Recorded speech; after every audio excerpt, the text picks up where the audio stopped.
Good morning, Travel Jazzman Scholar.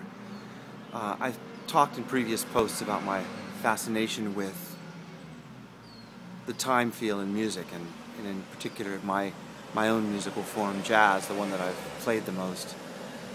And something that's happening in jazz, I just want to reiterate, is that there's something the groovologists, those are musicologists who study what creates a groove, what compels people to dance, to want to move their bodies. It's a study of what actually gives that vibrant essence to music that is so deeply felt that you just can't sit still. There's a term called participant discrepancies, which means the musicians, as the participants, have a discrepancy in their placement of beat. And these are highly trained musicians, so this isn't some accidental problem of the music. It's an artifact of human beings playing together and each feeling the same pulse but coming at it slightly differently. And in their hearing of each other, they allow a tension to exist, a discrepancy in that placement.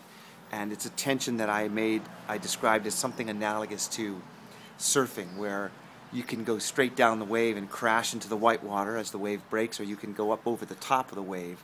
And that what you try to do as a surfer is you try to steer in the place of discrepancy between crashing and flying over the wave. And in that place of discrepancy, you are propelled.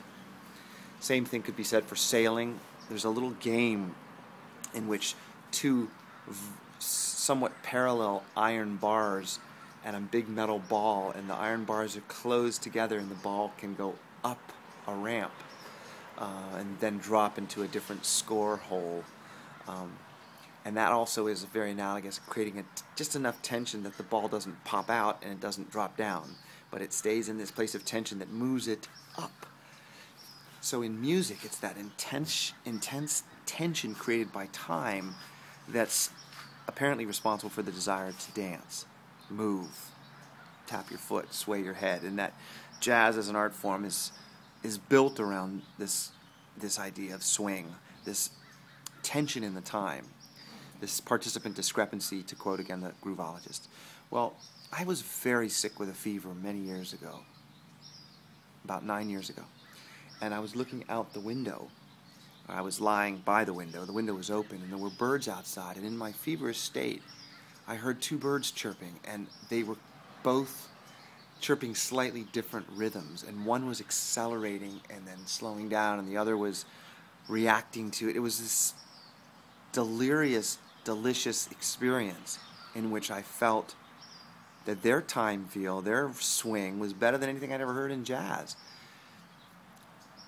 And I let that sit for a while, and I haven't really thought a whole lot about it. I haven't been able to retrieve it again. But this morning, as I was walking around this beautiful sumac park, which is my morning walk, I circle the park a few times. I recognize familiar trees, and I hear the crows and other birds. And I just decided on part of the walk to be in a sensory meditation where I was just going to listen. Try not to think. Thinking is disruptive to senses. So I was just in the hearing place for a good portion of that lap, and I began to hear the crows, or the ravens, and some of the smaller birds, and I began to listen to their meters, and I could feel for a moment the tension within those meters, and there was a tension that seemed intelligent, as if there was an innate rhythm to that. And I began to wonder about the trees growing, and as they grow, of course, they're alive and they're moving, and is there a tension and a rhythm within all of the growing things that can be felt? Are there tensions and rhythms and participant discrepancies and grooves and all the emotional experiences of people on the planet at any given moment? I mean, I'm aware that we have tremendous sensory perceptibility. In fact, our ears are so sensitive that a movement of the eardrum of the width of an atom is audible. So our capacity to sense is much more refined than sort of the base decibel range of our daily life.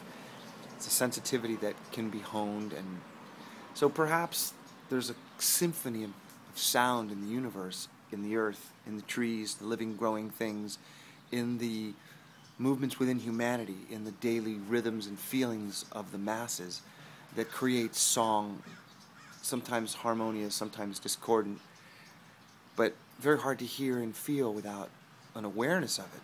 Begin with an awareness, and then you can perhaps develop the hearing of that. So this is the food for thought that is challenging me on this day. Thanks for joining me.